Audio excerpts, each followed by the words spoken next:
নতুন বৌমা, আজকে তো অনেক দিনই হলো। আজকে তোমার রান্নাঘরে রান্না করার প্রথম দিন।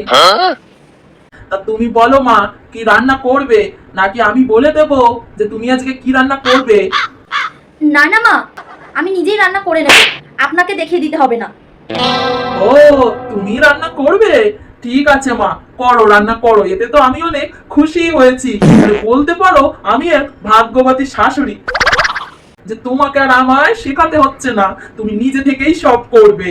তা মা, কি রান্না করবে আজকে? মানে রান্নাঘরে স্পেশাল কি আছে আজকে? আজকে আমি শাহি পনিরের তরকারি রান্না করব। ও, পনিরের তরকারি! বাহ বাহ বাহ, পনির খেতে আমার আর ওর বাবার খুব ভালো লাগে। দাঁতগুলো তো পড়ে যাচ্ছে না আস্তে আস্তে ওর বাবার। পনিরটা কি নরম, তোর বাবা খেতে খুব ভালোবাসে। ঠিক আছে, যাও মা, কটা তো বেজেই গেছে, স্নান তো হয়ে গেছে, রান্নাঘরে গিয়ে তবে রান্নাটা বসিয়ে ফেলো দেখিনি, যাও। আচ্ছা মা, ঠিক আছে, আমি এক্ষুনি যাচ্ছি।